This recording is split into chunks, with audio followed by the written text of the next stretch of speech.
उतने नहीं हैं और या तो एक्टिव नहीं है।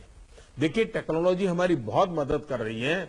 हम बहुत आसानी से डे टू डे चीजों को ऑर्गेनाइज कर सकते हैं। इसका हमें फायदा तो लेना है, लेकिन उसमें उसके आधार पर हमें इंप्रूवमेंट करना है। हमारे जितने सेंटर्स प्रोएक्टिव होंगे, मिशन मोड में काम करेंगे, वेस्टेज भी कम होगा, संख्या भी बढ़ेगी और एक विश्वास तुरंत बढ़ेगा। मैं चाहता हूं कि इसको बल दिया जाए।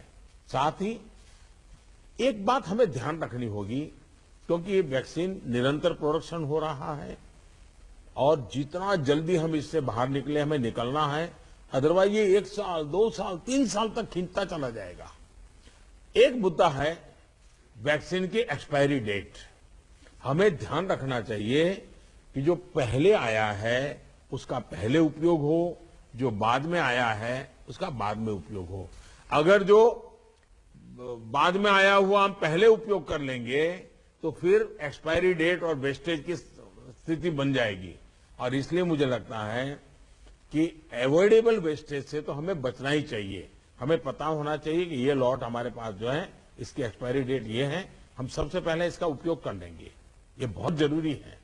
और इन सभी बातों के साथ इस संक्रमण के फैलाव को रोकने के लिए जो मूलभूत कदम है, जैसा मैं कहता हूं, दवाई भी और कड़ाई भी। मास्क पहनना है, 2 गज की दूरी बनाए रखना है, साफ सफाई का ध्यान रखना है, पर्सनल हाइजीन हो या सोशल हाइजीन, पूरी तरह उसको बल देना पड़ेगा। ऐसे कई कदम जो पिछले 1 साल से हम करते आए हैं, फिर से एक बार उसको बल देने की जरूरत है। फिर से इस बार आग्रह करने की जरूरत है। उसमें हमें कड़ाई करनी पड़े तो करनी चाहिए। जैसे हमारे कैप्टन साहब कह रहे थे कि हम कल से एक बड़ा कड़ाई करने का मूवमेंट चला रहे, अच्छी बात है। मुझे लगता है कि हम सबने इस दिशा में हिम्मत के साथ करना पड़ेगा। मुझे विश्वास है कि इन विषयों पर लोगों की जागरूकता बनाए रखने में हमको सफलता मिलेगी। मैं फिर एक बार आपके सुझावों का लिए धन्यवाद करता हूं। और भी जो सुझाव है आप जरूर भेजिए। जो हॉस्पिटल के विषय में जो आज चर्चा निकली है, आप 2-4 घंटे में ही सारी जानकारी दे दीजिए, ताकि मैं शाम को 7-8 बजे के आसपास मेरे डिपार्टमेंट के लोगों के साथ रिव्यू करके इसमें से अगर कोई बॉटल नेक है तो उसको दूर करने के लिए कोई आवश्यक निर्णय करने होंगे तो हेल्थ मिनिस्ट्री तुरंत कर लेगी और मैं भी उस पर ध्यान दूंगा। लेकिन मैं कहता हूं कि हम अब तक जो लड़ाई जीतते आए हैं, हम सबका सहयोग है। एक हमारा